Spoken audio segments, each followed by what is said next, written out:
ஒரு நாள் பேரரசர் அக்பர் தனது அவைக்கு தாமதமாக வந்தார். அன்று அவரது கம்பீரமான நடையே கொஞ்சம் தளர்ந்து இருந்தது. கழுத்தை சாய்த்தபடி சிம்மாசனத்தில் அமர்ந்தார். மெல்லிய குரலில் பேசத் தொடங்கினார். மன்னருக்கு என்ன ஆயிற்று என்றபடி அனைவரும் மன்னரை கவனித்தனர். சிலர் மன்னரின் இந்த நிலையை கண்டு தங்களுக்குள் என்ன நடக்கும் என்று கேள்வி எழுப்பிக் கொண்டனர். இதனால் அவையே ஒரே சலசலப்பு ஏற்பட்டது. அப்போது அக்பர் பேசத் தொடங்கினார். என் மீது நீங்கள் அனைவரும் வைத்திருக்கும் அன்பையும் மதிப்பையும் நான் அறிவேன். நேற்று இரவு நான் தூங்கிக் கொண்டிருக்கும் சமயத்தில் எனது அறையில் பெரும் ஓசை ஒன்று கேட்டது. உடனே நான் எழுந்தேன். எதிரே ஒரு முரடன் கைகளில் தடியை கொண்டு என்னை ஓங்கி அடித்து விட்டான். அது போதாதென்று எனது மெத்தையில் ஏறியவன் ஓங்கி என்னுடைய கழுத்தை நோக்கி ஒரு உதை விட்டான். அப்போதே நான் நிலை குலைந்து போய்விட்டேன்.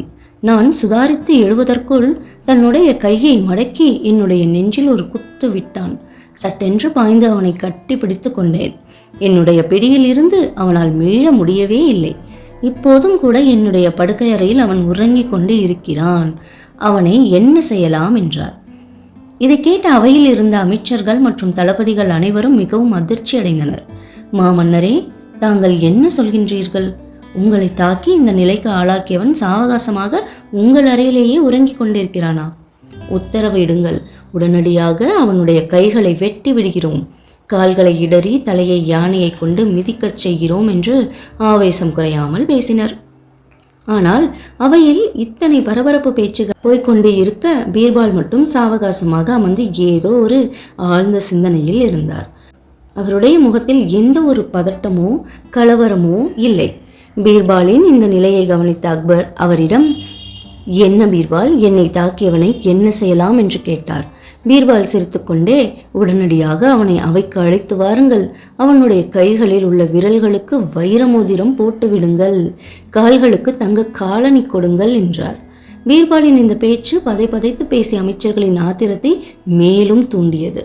பீர்பால் எப்போதும் போல தொடுக்குத்தனமாக பேசாதீர்கள், இது மன்னரின் உயிர் சம்பந்தப்பட்ட விஷயம், சொல்லிலும் செயலிலும் நிதானத்துடன் நடந்து கொள்ளுங்கள் என்றார் ஒரு அமைச்சர். அப்போது ஒரு சிரிப்பு சத்தம் அவையை அதிர வைத்தது. ஆம், அப்படி அவை அதிர சிரித்தவர் பேரரசர் அக்பர் தான். அக்பரின் இந்த சிரிப்பு அமைச்சர்களை ஆச்சரியப்படுத்தியது. அக்பர் அந்த சிரிப்புடன் தன்னுடைய அமைச்சர்களை பார்த்து சொன்னார், அமைச்சர்களே, என்னை தாக்கியவனுக்கு பீர்பால் கொடுக்க சொன்ன தண்டனை மிகச் சரியானது.